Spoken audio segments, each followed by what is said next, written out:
Bonjour à tous, aujourd'hui je vais vous expliquer comment vous allez pouvoir faire une colline avec simplement un bout de polystyrène extrudé, un cutter, une brosse à laiton et vos poings.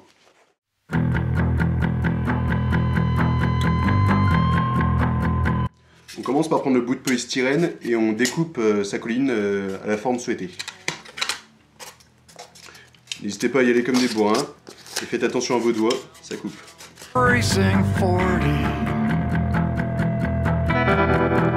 Serving papers in my hand. Ici, pas besoin d'être précis, le but c'est surtout d'avoir une forme qui ne soit pas carrée, qui soit le plus naturel possible. Pour ma part, j'ai décidé de faire des bords abrupts simplement parce que le décor est destiné à War Machine et que je compte faire un obstacle.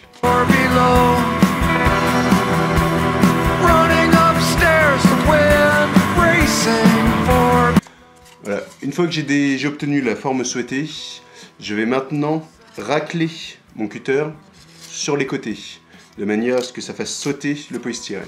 Voici comment on procède.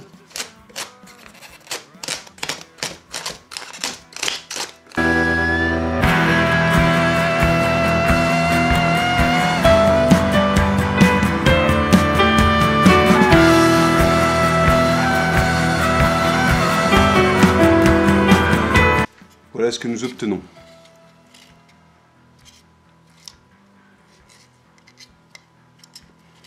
Donc là on a une belle imitation de pierre. Mais c'est pas fini. Pour donner plus de réalisme, éviter d'avoir juste un côté très plat au-dessus, on va racler de la même manière, mais à 45 degrés. Today, boys, stand down. No courtroom today, boys, stand down. Voici ce qu'on obtient.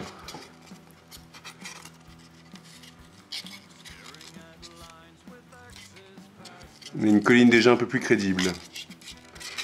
Alors dans le cas d'une colline de la sorte, un seul étage, ça peut être conseillé de tout simplement utiliser vos poings.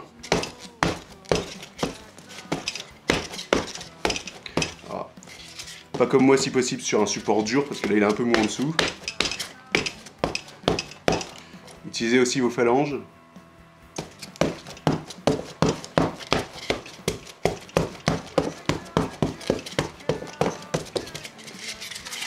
Quel est le but? Le but c'est que cela va permettre de faire une première texture très grossière, mais largement suffisante pour donner plus de réalisme.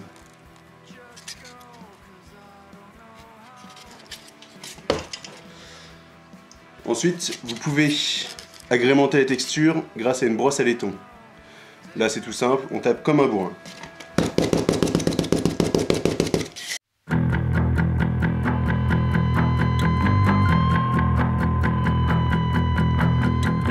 Heading downtown, bracing 40.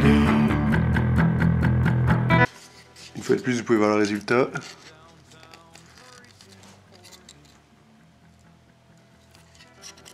Texture beaucoup plus marquée.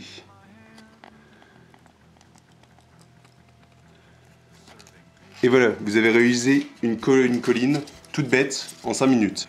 Vous allez ensuite pouvoir floquer avec du sable, du flocage et tout ça, des cailloux qui agrémenteront et donneront un peu plus de volume. Attention de ne pas trop charger en gros cailloux, sinon vos figurines ne tiendront pas dessus. Pareil quand vous tapez avec vos poings, attention de ne pas taper trop fort. Vous pouvez y aller au marteau aussi, hein. Vous pouvez faire des jolis cratères comme ça, mais pas trop fort sinon vos figurines ne tiendront pas dessus. Avant la peinture, il va falloir absolument passer 2 voire 3 bonnes couches de colle à bois légèrement diluée. Tout simplement parce que tous ces petits bords là, on va faire nettoyer un petit peu avant. Vous avez vu, des fois vous allez avoir des petits copeaux comme ça. Nettoyez légèrement au doigt. Des petits copeaux qui peuvent traîner. Mais avant la peinture, bien passer 2-3 couches de colle à bois. Vous pouvez en profiter pour mélanger de la peinture noire avec votre colle à bois pour commencer à sous-coucher en noir votre colline. Mais ça va être important vraiment de passer ces couches pour protéger. Sinon, vous allez avoir des petits bouts comme ça justement qui risquent de partir si vous transportez souvent, si vous utilisez souvent votre décor. Et vous risquez d'avoir aussi la peinture qui saute régulièrement. J'en ai fait l'expérience, c'est pas grave. Vraiment blindé de colle à bois, vous inquiétez pas, ça va pas remplir tous les trous, ça va pas remplir tous les détails. Vous pouvez y aller 2, 3, 4 couches, un peu diluées pour bien passer. Et quand vous peindrez aussi, vous voyez, ce sont des reliefs très marqués, donc ça rend vraiment bien sur la table.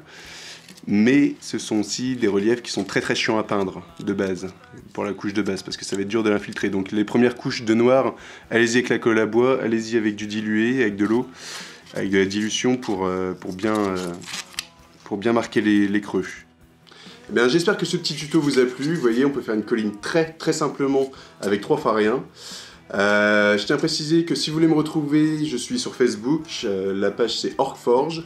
Et surtout, si vous voulez me soutenir, ce qui serait super sympa, si vous voulez me soutenir, si vous voulez m'aider, c'est de partager la vidéo. Partager à fond sur Facebook, sur Google+, parce qu'il y a beaucoup de figurinistes sur Google+. N'hésitez pas à me dire si ça vous plaît, ce qui vous a plu, ce qui ne vous a pas plu, si vous voulez voir certaines choses sur la chaîne, j'essaierai de les faire. S'il faut que je change le décor derrière, c'est peut-être possible. Je vous souhaite un bon hobby à tous, et à la prochaine.